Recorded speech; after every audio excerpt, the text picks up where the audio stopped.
Oh, hello, welcome. I'm Monster Master Arthur, and today we're going to be talking about shapeshifters. That's right, shapeshifting reptilians. We're going to be talking about the Chitauli, or also known as the Chitauri, or also in various subcultures and hobbies out there known as draconians. So let's get into a little bit of the history first about our shape-shifting reptilians. As far as written history as we know it today, we're going to be looking back at 1929 with author Robert E. Howard, the author of Conan the Barbarian. We see lizardmen and shape-shifting lizardmen there as well, which thereafter have been featured and depicted by various authors and writers out there as well. The shape-shifting reptilian more recent rise in popularity is largely due to David Icke and his book, Children of the Matrix. Where David Icke talks about these creatures as entities that are part of a small network that control this planet. Now, David Icke is considered a conspiracy theorist, or what I would like to call more of a taboo idealist. This concept of shape-shifting reptilians living among us was, yes, more popularized by David Icke, but it is not completely a new concept, as abductees have been mentioning such creatures for quite some time now. And also a lot of information about this has been gathered from a Zulu shaman named Credo Mutwa, whom David Icke has interviewed.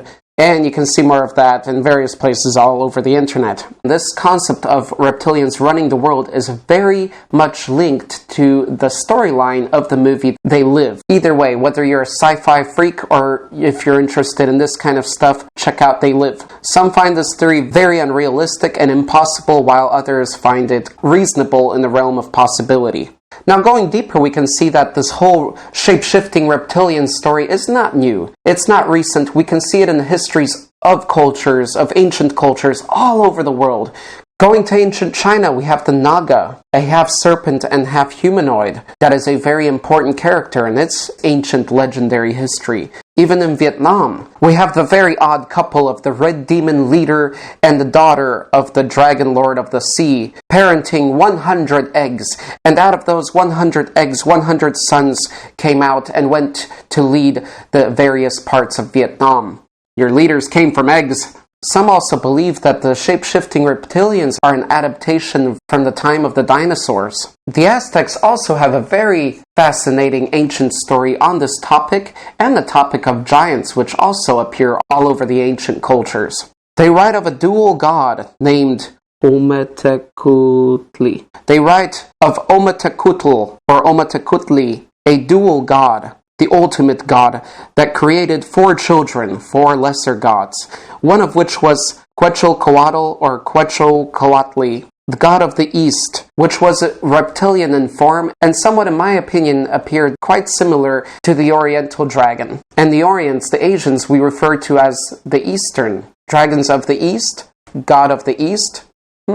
Interesting correlation there that I just connected actually right now. That was not pre-scripted. Let's keep going. Later, after some godly drama, this god, Quetzalcoatl, became the new sun, under which a new people were created on this planet. But they were corrupt and turned into monkeys by another god, after which Quetzalcoatl destroyed them with a hurricane. After more god battles and drama, and a huge major world flood, as we have heard of in other cultures, and a particular big book that has been very popular among humans. So after this huge flood created a new beginning, Quetzalcoatl went underground and got the bones of the dead to create a new people, the people which are still here today. Now, some people have connected this to the Bible, to the Great Flooding, and to the second people that went down underground during those times. Both stories sort of speak of a double race that was created on this planet. One that went underground, as spoken of in the Bible, and the other one which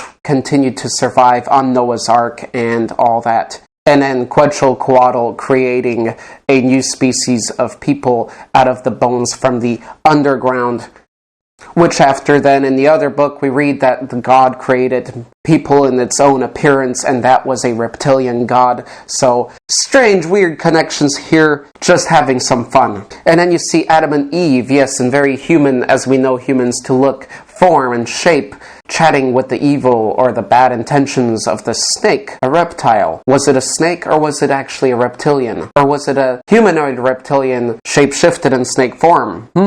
Is this leading us to a possible and extremely ungraspable reality? Or has humanity been simply demonizing our cold-blooded animal friends out there since the beginning of time? Now again, this video is all about the shape-shifting reptiles, but keep in mind all those strange ancient drawings of weird things in the sky. In South America, huge pyramids found all over our planet, and Quetzalcoatl being described as a fiery snake in the sky.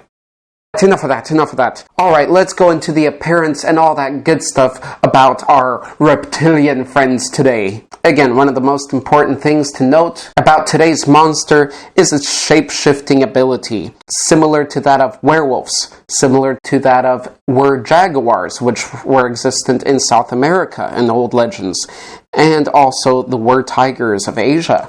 So there's some similar beasts for you. Commonly, as of the more recent years, they are described as creatures that are 5 to 12 feet tall, they love drinking blood, and they come from Alpha Draconis. Now this is more according to abductees and the supporters of the conspiracy of the reptilians running the elites and the bloodlines of our world today. Did I say Alpha Draconis star system? That's what I meant, not star, but star system. And now they're in our underground bases, still ruling from the ancient days. Their colors can range from brown to yellow, kind of golds, possibly shiny since they're scaly. It could be as shiny as grayish color, which would be a silverish color, to greens and possibly going on to the reds. Silvery colors. Some have been described as being winged, some even horned, and compared to Darth Vader, and most commonly known for the slits in their eyes. Yes, those reptilian eyes with the slit going down. And that's why there's a lot of odd pictures and videos all over YouTube mentioning people's eyes shifting to these crazy looking eyes. The love for blood and stories of sacrifice surround these ancient creatures far into the legends that we can discover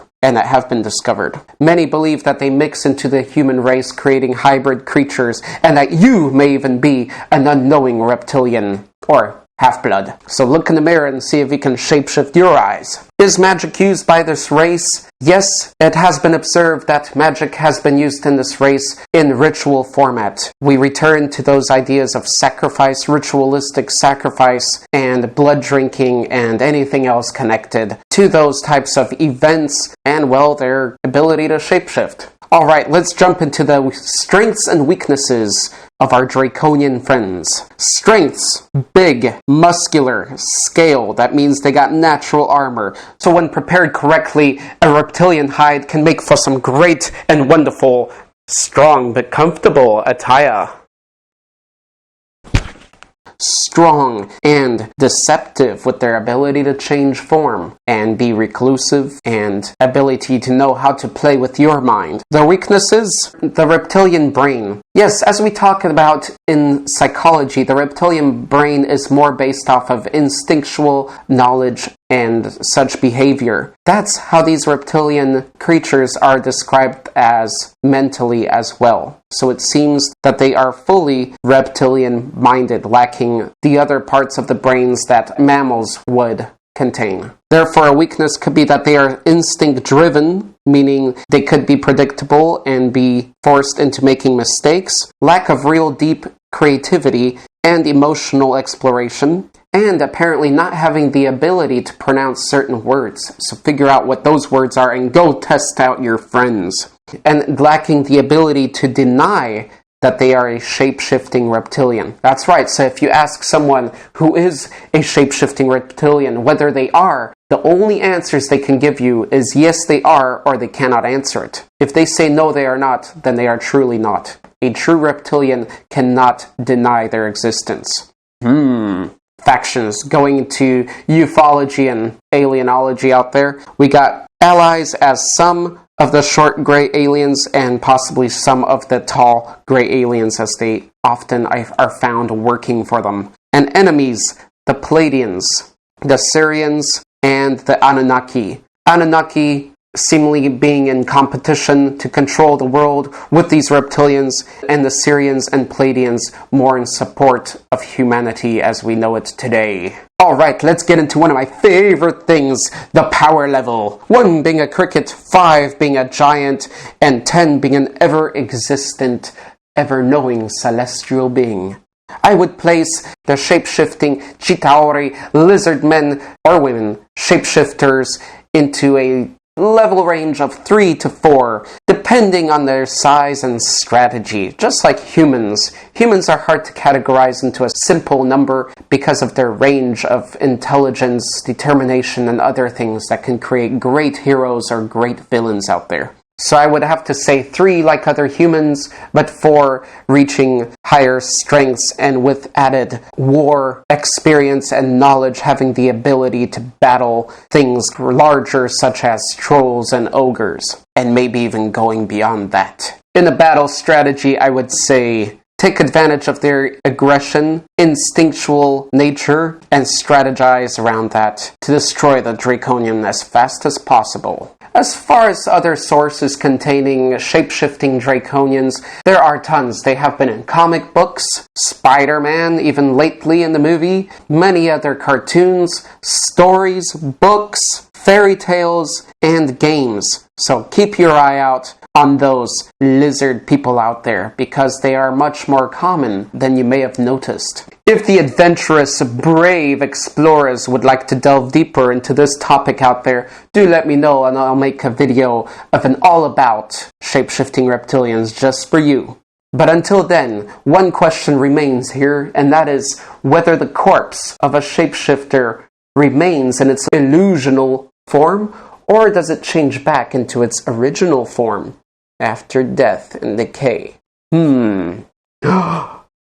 This has been Monster Master Arthur, not signing out, but signing in. Let's see what the 3 of us, AJ Pickett, Locrius, and I, come up with. What monstrous, hideous creation will come of this presentation. Hope you have enjoyed the show so far, and hope you continue to enjoy it.